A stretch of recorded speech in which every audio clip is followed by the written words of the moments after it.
హాగరు కోప్పడి యజమానురాల దగ్గర ఉండకుండా పారిపోతూ ఉంటే దేవుని దూత అంటారు, షారాయి దాసివైన హాగరు, ఎక్కడికి వెళ్తున్నావు?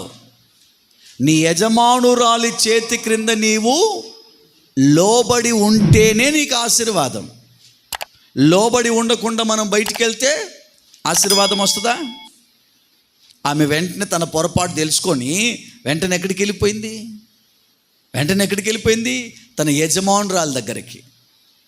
ఈరోజున క్రైస్తవులు కూడా, దేవుని పిల్లలు కూడా తెలుసుకోవాల్సిన నిజం ఏమిటంటే, నీ యజమానుడికి నీవు లోబడి వెంటనే ఆయన రెక్కలలోనికి వెళ్ళిపోవాలి. ఎక్కడ టైం వేస్ట్ చేయకూడదు. నీ భర్త దగ్గరికి వెళ్ళాలి, నీ యజమానుడైన ప్రభు దగ్గరికి వెళ్ళాలి. నీకోసం ఇంత చేస్తున్నాడు ఆయన. నువ్వు బలహీనరాలు అని తెలుసు, అయినా నీకు హెల్ప్ చేస్తున్నాడు. నీలో లోపాలు ఉన్నాయని తెలుసు, అయినా నిన్ను ఘనపరుస్తున్నాడు.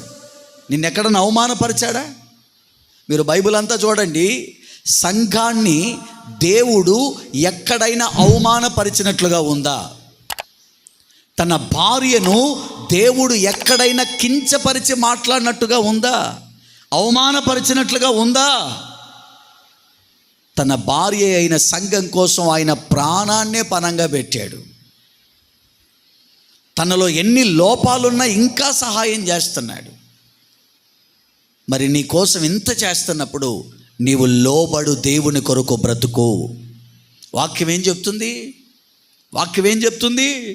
నీవు క్రమాలకు, వాక్యాలకు, దేవుని మాటలకు లోబడు.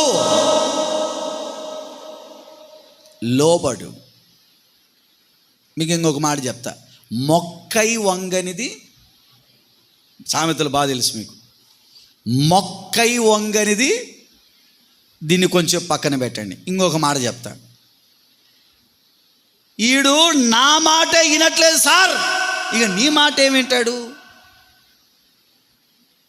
చాలా సందర్భాల్లో మనం అంటాం, నా మాటే విననప్పుడు నీ మాట ఎట్లా వింటాడు? తల్లి అంటుంటుంది, అయ్యా అల్లుడో, నా మాటే నా కూతురు విననప్పుడు ఇక నీ మాట ఏమేంటది? ఇప్పుడు ఎవరి మాటతో ప్రారంభం కావాలో లోబడే మనసు? దేవుడు సంఘాన్ని, యజమానురాలిని సేవకునికి అప్పగించారు. నేను వచ్చే వరకు నా యజమానురాలు జాగ్రత్త అని.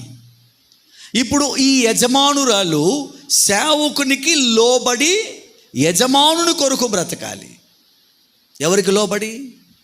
దేవుడు అప్పగించెళ్ళారు కదా, దేవుడు అప్పగించిన సేవకునికి నువ్వు విలువ ఇవ్వాలి.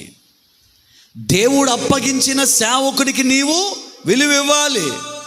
ఓ పాస్టర్, నేను యేసు ప్రభువుకు డైరెక్ట్ భార్యని, నువ్వు పనోడివి అని ఆయన తక్కువ చేయకూడదు. ఎందుకని? నువ్వు ఆయన తక్కువ చేస్తే నీ యజమాను నువ్వు తక్కువ చేసినట్టు. ఎవరిని తక్కువ చేసినట్టు? నీ యజమానుణ్ణి నువ్వు తక్కువ చేసినట్టు. సేవకుల మాటకే నీవు లోబడకపోతే, నీ ఇంటి వాళ్ళ మాటకే నీవు లోబడకపోతే, ఇక దేవుని మాటకు నేను లోబడుతానని ఎలాగూ చెప్పగలవు? క్రియలు లేని విశ్వాసం మృతమైనట్టు ఇక్కడే నీవు లోబడకపోతే, నేను వాక్యానికి లోబడే వ్యక్తిని నువ్వు ఎంత చెప్పుకున్నా అది ఉపయోగం పొరపాటున ఉండదు. ఒక్క మాటలో చెప్పాలి అంటే, నీ కోసం ఇంత చేస్తున్న దేవునికి నీవు లోబడాలి అంటే సేవకులకు లోబడి ముందుకు వెళ్ళాలి. నీ ఇంటి వారికి లోబడి ముందుకు వెళ్ళాలి. సంఘ క్రమాలకు లోబడి ముందుకు వెళ్ళాలి. అప్పుడు దేవుడు నీకన్నీ సమకూర్చి జరిగిస్తాడు.